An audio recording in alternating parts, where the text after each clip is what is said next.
it's not enough to just say how disgusting it is. There needs to be a sort of counteraction to demonstrate that that's not how the vast majority of people feel. And so I'm on the Withington Facebook page, and I went onto the Facebook page and people were obviously commenting about it and saying, oh, what can we do?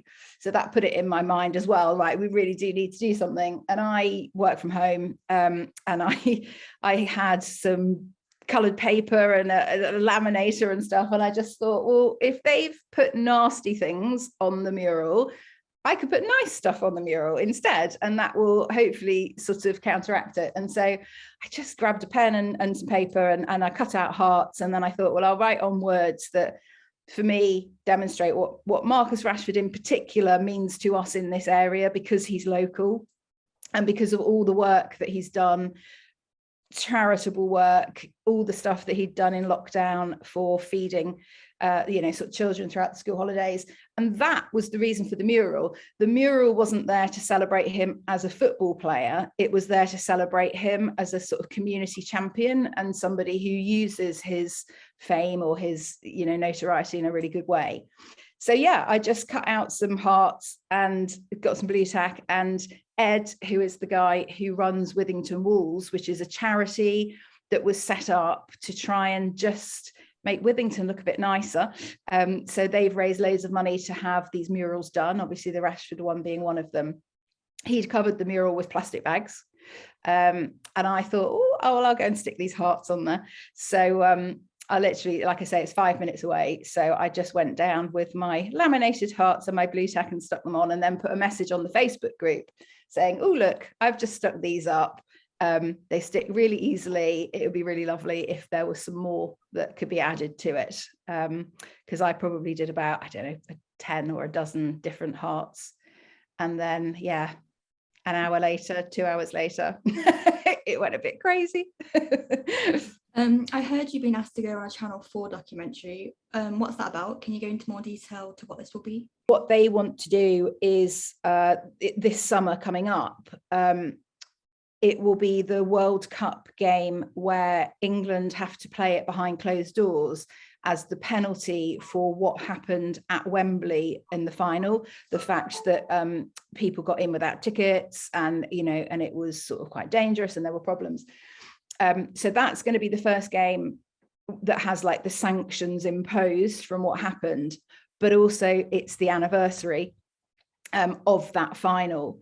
And so Channel 4 want to do, from what I understand, 2 types of programming. So they're talking about doing a series of, I think, like profiles on people who found that day life-changing.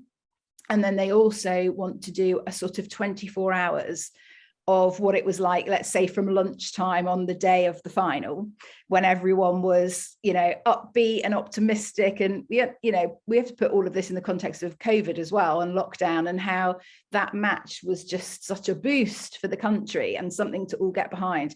And they want to follow it through sort of almost hour by hour as to how it changed. So how the atmosphere went from this kind of jubilation, all in it together, what a great day, to suddenly 3 black players have missed penalties, and how that the whole climate kind of changed. And they want to build in what happened with the mural, and then follow on to how that panned out as well. So sort of almost a story from the beginning to the end of that. On the Guardian website, police reported that the Marcus Rashford mural damage is not believed to be of racial nature. How does that make you feel, as the police are meant to protect not only for crime, but obviously Manchester too? Like, does that make you feel angry? Yeah, I mean, I think the police have a job to do. I think they need to help fight hate crime. And I think it's one of those that if you don't tackle the kind of smaller elements of hate crime, well, then you're just leaving the door open for those big elements of hate crime where people are murdered for the color of their skin or how they identify, their gender identity or whatever. So I think the police should be taking action. 2022 is here. Do you feel what you did inspired others to fight against racist comments? My tiny action, I don't think has changed anything. I would hope that seeing how that snowballed and what other people did on top of that, I mean, gosh, within 3 days, the mural was covered in messages from people all around the country, you know, people who had travelled from Scotland, who travelled from Cornwall because they wanted to come and physically be there and do something.